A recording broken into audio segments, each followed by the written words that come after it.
DADAS, c'est une logique de fonctionnement. Tout le travail sur un pied que vous pouvez faire, que ce soit des réceptions, des sauts, il est à faire dans le sens horizontal, latéral, vertical. On travaille beaucoup verticalement.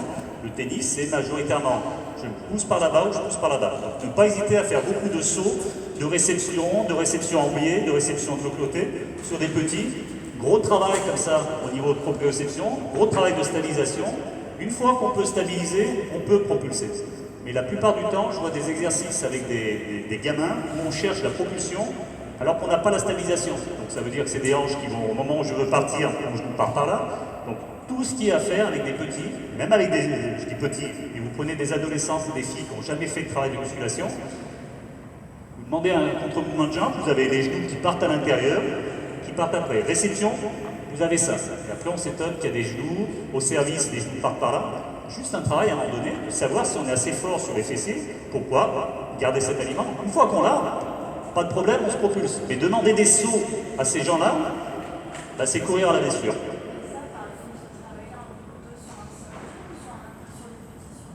Ah bah, dès qu'on est sur de la stabilisation, le rêve c'est le sable, parce que c'est complètement instable. Okay. Donc quand on est stabilisation, support souple, instable, vous travaillez. Dès qu'on est sur de la propulsion, bah, il va falloir trouver quelque chose au contraire qui soit dur pour pouvoir favoriser la force du sol. Ouais, et sauf que sur le trampoline, tu rebondis, tu n'es pas sur la stabilisation. Ce qu'on appelle stabilisation, le travail de stabilisation, c'est que je pars d'ici, ça c'est de la stabilisation. Tu l'as pas sur le trampoline puisque tu rebondis. Donc le trampoline, c'est intéressant. Une fois que tu es stable, tu utilises le trampoline pour bondir. Mais dans un premier temps, c'est d'abord, est-ce que je peux, si j'ai pas de problème pour faire ces mouvements-là, en me stabilisant, je suis bien. Si un gamin fait ça, il commence à faire ça, je veux dire stop. Ne pas lui demander de sauter parce que là, il va au casse-pied. Cyril, excuse-moi, parce que là, il y a le travail du pied est essentiel. Et c'est vrai qu'on demande beaucoup, on travaille beaucoup sur la pose du dernier appui avant la frappe. En revers, attaqué par talon pour aller sur la pointe de pied, ce qui se fait assez naturellement. Mais en pouvoir, ça pose beaucoup plus de problèmes de finir la dernière pose d'appui par le talon. Mais pourquoi? En regardant quelques vidéos de joueurs, ils ne sont pas tous avec le talon sur ce dernier appui. Alors, ça dépend beaucoup de la surface. Pourquoi? Parce que sur terre, dès que tu vas glisser, ça ne peut pas être le talon, c'est donc j'attaque par ça. Et ça dépend aussi de la contrainte de temps. Quand tu es en contrainte de temps et que tu es dans la frappe, sinon tu l'as pas. Mais tous ceux qui à peu près s'installent correctement, ils vont le faire. Alors après, il y a aussi la théorie, c'est à prendre avec des pincettes, de ce qu'on appelle les préférences motrices. Il y a ce qu'on appelle, donc vous allez le ressentir sur vous, les terriens et les aériens. Alors les aériens, c'est-à-dire que c'est des gens qui vont avancer par les épaules, c'est-à-dire les épaules en avant, donc beaucoup plus sur les avant-pieds. Quand ils marchent, souvent on a l'impression qu'ils bondissent. Donc regardez un enfant marcher, ils sont souvent comme ça, c'est des épulons. Les terriens, ils sont plus sur les talons, okay, et ce sont les hanches qui avancent. Donc regardez quelqu'un courir, un marathonien, vous regardez footing. Vous avez ceux qui naturellement sont sur les avant-pieds, ceux qui sont naturellement plus comme ça. Donc pour les trails de longue distance, quand on est terrien, c'est plus favorable. Quand on est sur des 800 mètres, 1500 mètres, cette allure-là, donc il y a des choses. Ils l'ont fait en vélo, positionnement sur la selle. Donc en fonction du positionnement, un terrien va être beaucoup plus dans ce sens-là, un aérien sera beaucoup plus sur l'avant.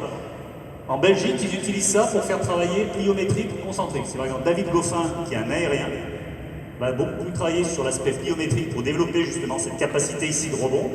Un gars comme c'était Rocus, beaucoup plus en concentrique, parce qu'en étant positionné là, il aura besoin beaucoup plus de travailler sur ces chaînes-là, quadriceps, que sur les avant. Eux, ils en sont carrément à déterminer, pliométrie ou concentrique.